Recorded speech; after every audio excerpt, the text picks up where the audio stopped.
Welcome to another episode of Parker Pen Memories. I'm Sue Braden from Hedberg Public Library, and we're here at the JATV studios in the library. Today's April 14th, 2015, and with me today is Gerald Cox, and Jerry has lots of Parker Pen memories from various relatives and friends who worked at Parker over the years, and he is a Janesville native.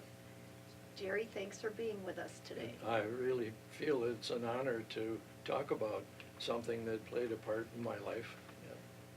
Well, we talked a little bit before, and you said you had lots of memories from lots of different relatives who from your family who worked at Parker. And why don't you go ahead and just start with whichever relative you'd like to talk about first. I think the one that jumps out first, because it was my Uncle Axel Person, and he worked in the repair department for 42 years. And his name was Axel Person? Axel Person, and that was my mother's older brother. All right.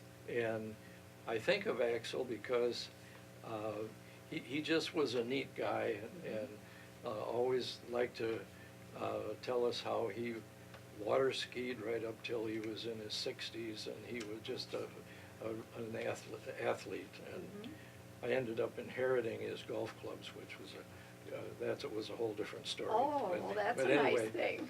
But the thing that I appreciated about being in the repair department is that the story that I recall is he told me about how a fountain pen should work, and you would not have to press down on a good fountain pen if the nib or the gold tip of the pen was proper.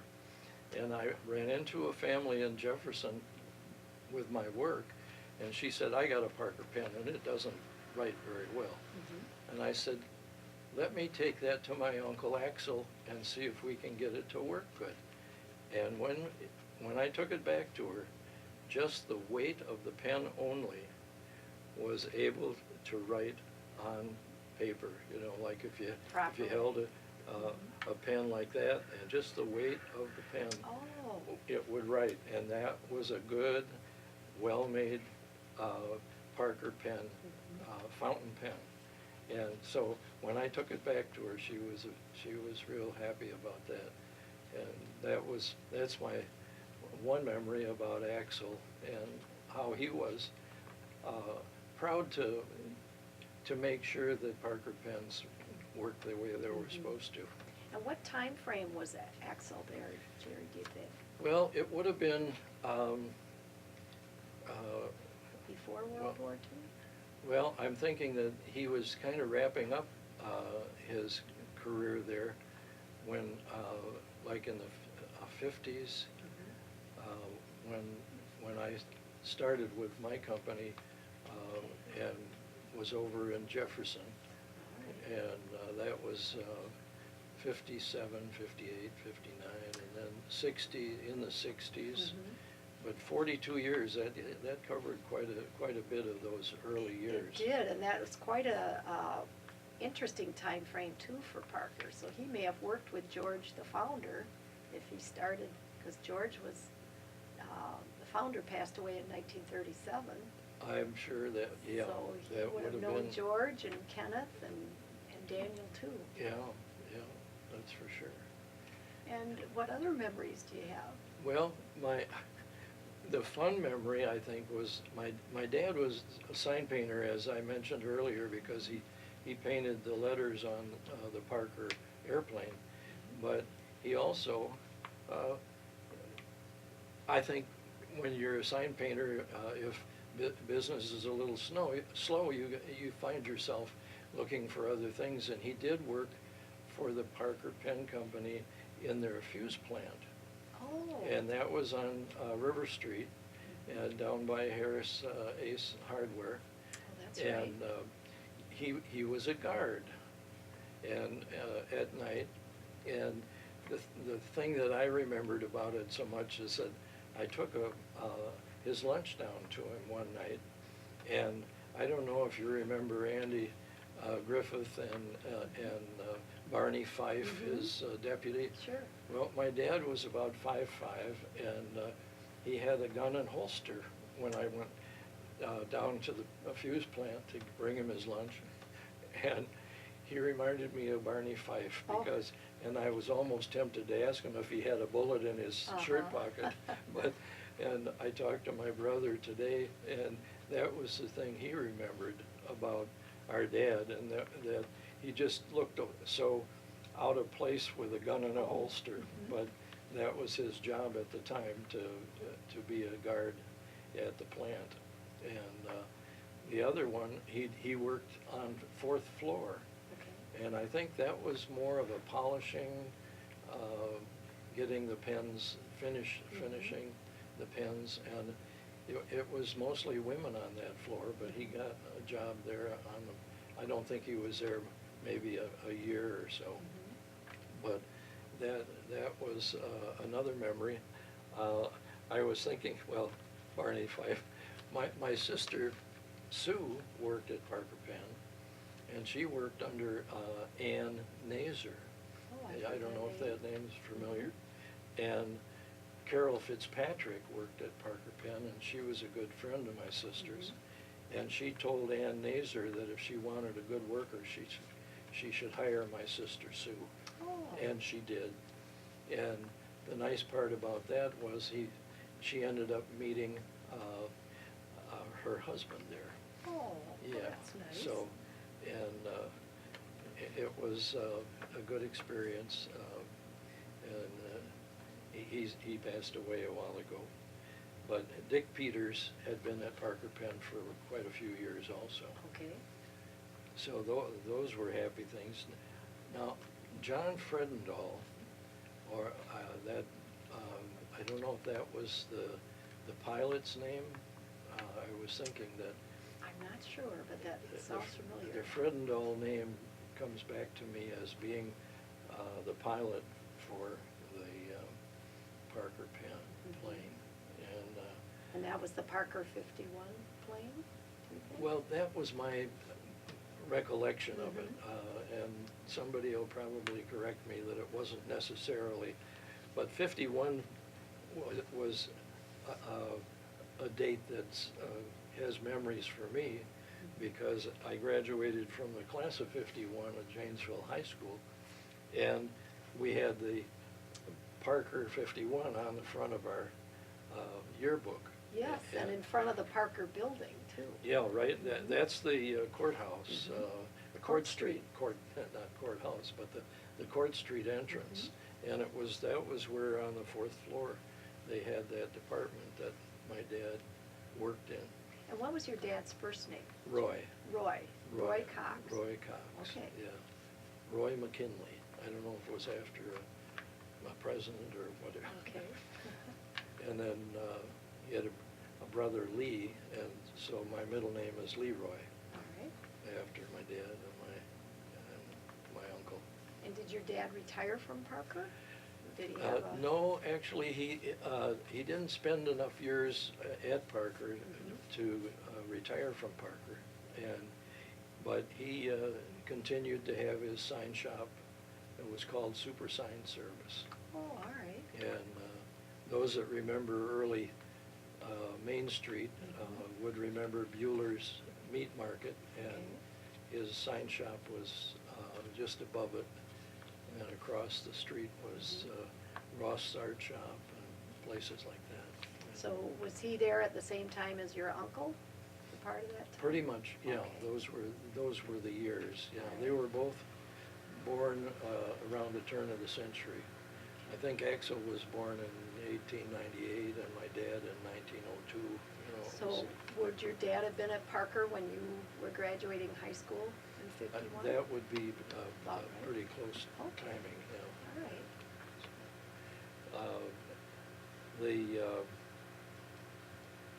One of the other things that I remembered, when I got out of high school, I spent a year at the General Motors in the cafeteria, and then went to the penny store.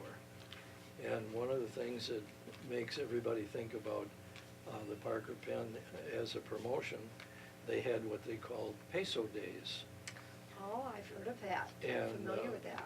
And so we were prepared for that particular, can't remember if it was a weekend or, but the Parker employees were paid with pesos, and we accepted those at the store.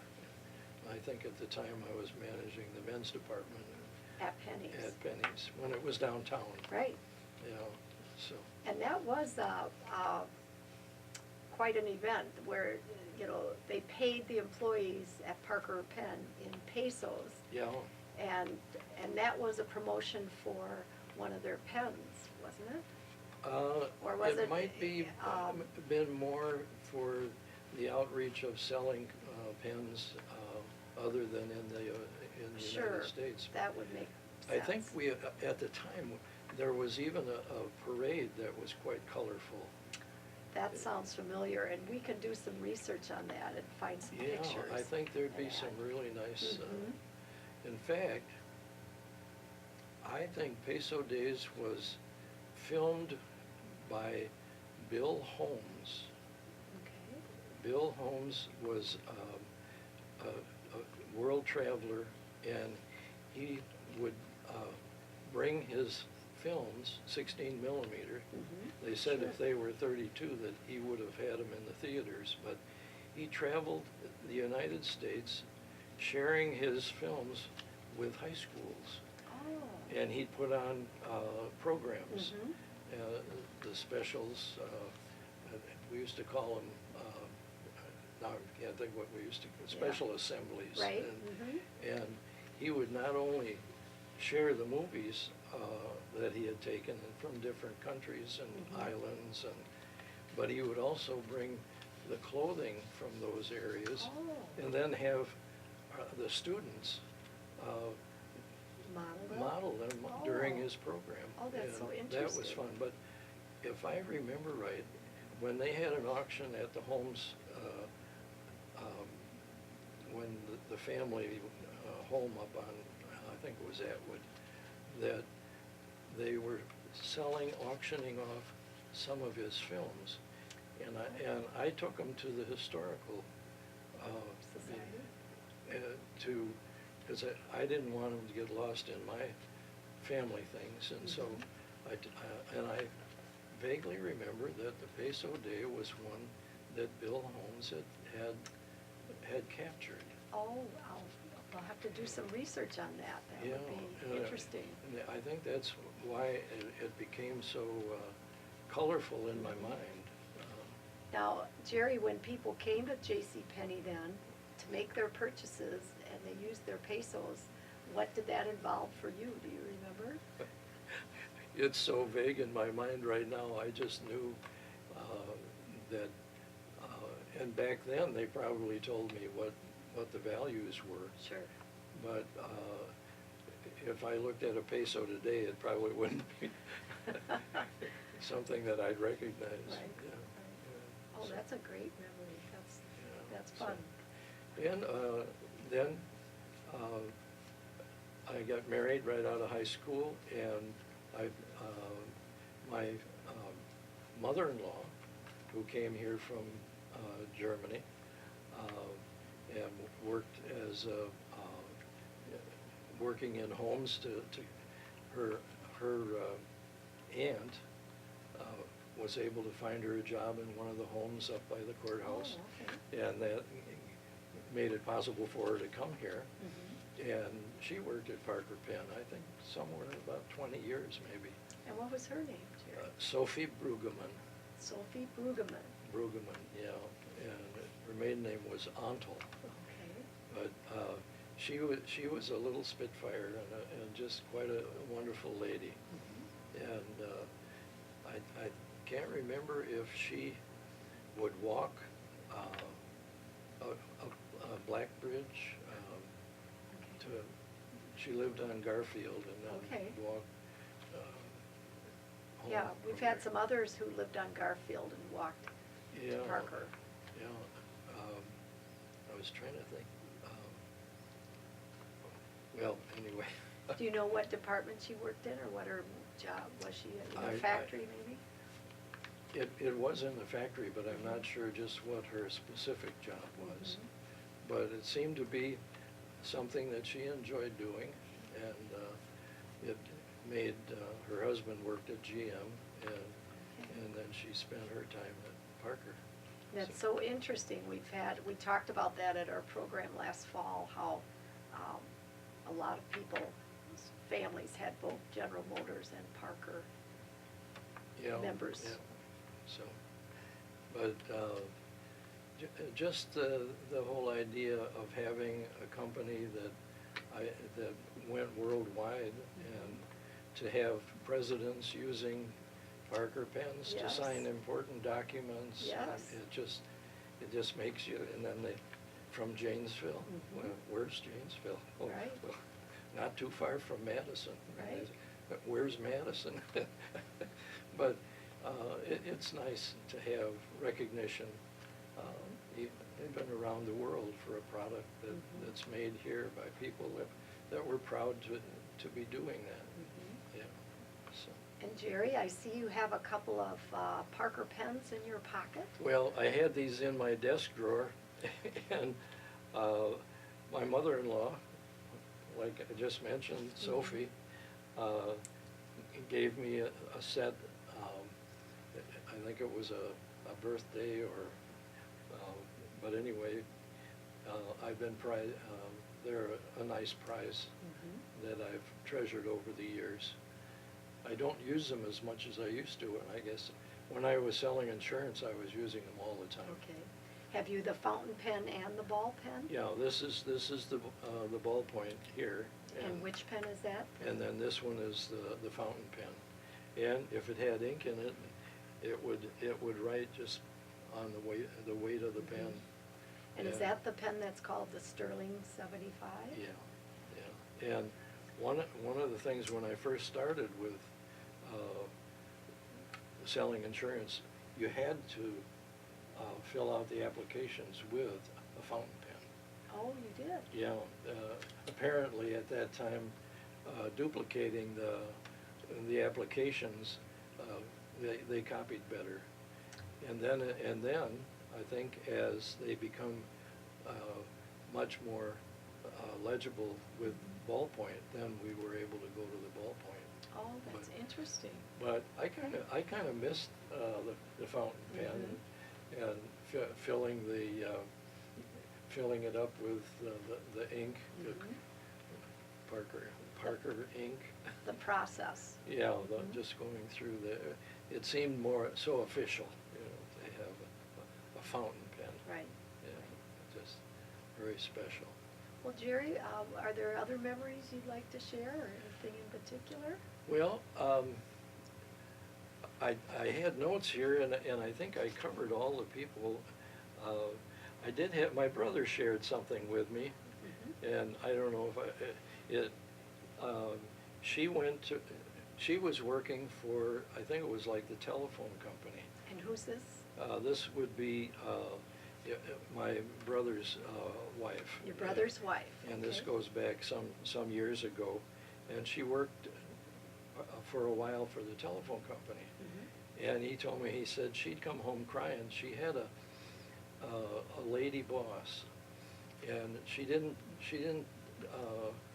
enjoy coming home crying at night, because apparently she was not very diplomatic in her. So she finally got a job at Parker Pen, and her boss was Vern Jennings. Okay. And so she said it was so great to work. She said, I didn't go home crying, because Vern was a boss that had the ability to get done what needs to be done and do it in such a way that you didn't have to go home feeling like you've been beat up Right. during the day. But that was her experience about working for Parker Pen and having a boss that made her happy that she was there. Right. Yeah. And we've heard so much about that. That's been a strong theme throughout our interviews about Parker being a family-oriented place. Very and much how so. George, the founder, even was took time to know his employees and their families and arrange events for them to, in their off time, to relax and enjoy time together.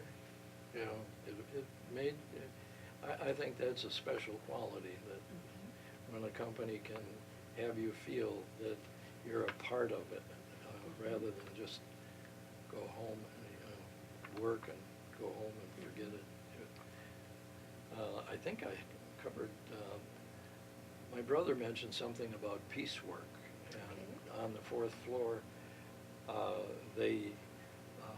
he was impressed by how the women on the fourth floor were so, Focus? because the more they did, the more they made, and that was by having in the piecework. Oh, okay. You know, if they did a good job. Mhm. You know, so. Oh, that's yeah, interesting. I suppose if I had another week to dig into it, I'll. Well, And I might even find that picture one of well, these days. we'll work on that. Now, Jerry, one thing you pointed out in the yearbook that was interesting to me, and we'll get some close-up shots, but you reminded me that some of the people in the yearbook are Parker employees. Yes, because the book was, I think financially, Parker Penn Helped finance the helped cost of finance the producing cost it. of our book Oh. that year. And what they did is they took Janesville High School graduates that were now then working at Parker after graduation. Oh, all right. And Earlene Ebert, she graduated in '49, Okay. and then she went to Parker Penn after school. And that pretty much promoting Parker 51 at the time. And, Good marketing strategy. oh, I thought so too. Yeah, they have a nice picture of the Parker 51, and then of course in the back we had more than Parker Penn sponsoring us. There's Right. There's ads that just fill the back 20 pages maybe, that help support the book. And we do have all the yearbooks here at the library too, if anyone wanted to come in and look at the Parker 51 yearbook for Janesville High School. We have Oh, those here. they're all there, yeah. When Class of '51 had their 50th class reunion, our class, one of our members was Jim Walter, and he had Walter Graphics in Beloit, and he was very knowledgeable about putting together a nice 50th class reunion book. Oh, very And good. it cost our class a pretty penny, but it's a beautiful, it turned out so nice that I brought copies for the library here and also for the Historical Craig Society? High School too. High School. Yeah. Oh, So it was put together in such a way that when you opened up to the middle, there was a map of the United States, and it had stars where all our classmates were throughout here's the all Parker that. 51 I there. think Parker 51, that's the one. okay. And that would be what my dad lettered He did the lettering on the Parker 51. on the side. Side of on the pen. I didn't, Or the plane. picture from the paper was a side view, Okay. and this was a nose view. All right. And I hadn't seen the nose view, but the happy 40th anniversary, the Jotter, yeah. Well, I'll do some research. We'll get that picture of the plane and get that included in here Yeah, too. and I guess at the time, I thought it was, what is that, Sammy? No, I thought I recognized somebody. That it was the first plane, but apparently not. That's right. I know the first plane was, they called it the Parker Duofold after the pen. And of course, Jeff Parker knows all that history. He's the family historian, who would be George's great-grandson. Oh, And okay. he reminded us that Amelia Earhart christened the Parker plane at a field in Illinois somewhere. Oh. And we do have an article about that. But, so there've been planes in the company for a while. Wow. Because Kenneth was a pilot, Oh, I George's forgot. son. Yeah, I forgot about that. Yeah. Well, Jerry, this has just been wonderful. Well, I sure appreciate your coming in today and sharing your memories with us. Well, I was glad that I bumped into the article in the paper, and the phone number was there, and you were on the other side, the end of that call. And I was happy that I didn't have to work there to share my memories. That's right. Well, thank Yeah. you very much again for being here.